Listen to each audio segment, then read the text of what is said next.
Cuando veáis esta foto, es porque ha llegado el momento de que conozcáis la verdad.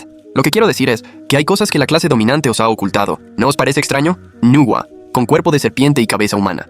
El emperador, con 4 caras. Nessa, con 3 cabezas y 6 brazos. E incluso Xingtian, al que le falta la cabeza. Tienen claramente aspecto de monstruos. Pero, ¿por qué se les considera dioses y son venerados por el mundo? Mi primo es arqueólogo. Hace un mes de repente se volvió loco. Se encerró en su habitación durante 3 días y 3 noches, sin probar una gota de agua en ese tiempo. Cuando fui a verle, estaba dibujando como loco en un papel. Los garabatos en el papel eran cosas formadas por líneas caóticas, realmente difíciles de distinguir. Eso, por supuesto, no tendría por qué ser nada. Podéis entenderlo como los garabatos de un enfermo mental. Pero luego, justo cuando pensaba en irme, mi primo de repente me tendió este libro, el clásico de las montañas y los mares, y dijo: el dios de la agricultura que tiene 3 ojos en la cara está en Duyangyang. Todavía recuerdo esta frase que me dijo mi primo en aquel momento. Sé que, efectivamente, mi primo había ido a Duyangyang hacía 4 meses para realizar una excavación arqueológica, pero no conocía los detalles, así que le pregunté enseguida qué había descubierto exactamente en esa excavación. Sin embargo, cuando le hice esa pregunta, giró la cabeza bruscamente hacia la ventana, y entonces, como si hubiera visto algo extremadamente terrorífico, empezó a taparse los oídos y a gritar: Diana, desciende.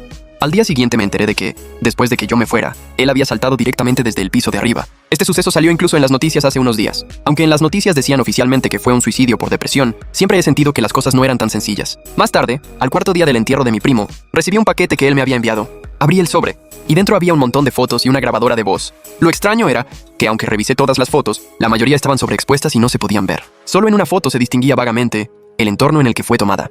Un lugar parecido a una cueva. En la grabadora, en cambio, había muchos archivos de audio. La voz era efectivamente la de mi primo, y el contenido era el registro diario de aquella excavación en Duyangyang. Pero una parte del audio estaba dañada. De todo ello pude extraer alguna información. El 13 de agosto de 2022, a las 13:18 horas, se produjo un terremoto de magnitud 3,3 en Duyangyang. Este tipo de seísmos son muy comunes en Sichuan, por lo que en su momento no atrajeron demasiada atención. Pero el departamento donde trabajaba mi primo recibió a las 5 de la tarde de ese mismo día una llamada de la comisaría local. El responsable de la comisaría explicó que, debido a un corrimiento de tierra cerca del templo de Erlang, en el pueblo de Hongkou, los trabajadores habían encontrado, bajo una grieta, una extraña estructura que parecía una tumba antigua. Así que, alrededor de las 8 de esa misma noche, el equipo arqueológico dirigido por mi primo llegó al pueblo de Hongkou. Era una colina de algo más de 300 metros de altura. En su ladera sombría, a unos 100 metros, se había abierto una enorme grieta. Al ver la grieta con sus propios ojos, mi primo comprendió por qué la policía decía que el lugar era extraño. Y es que la grieta no parecía formada de manera natural, sino más bien como si algo la hubiera partido. Sus bordes eran extremadamente regulares y lisos. Nada que ver con un desprendimiento o derrumbe provocado por un terremoto.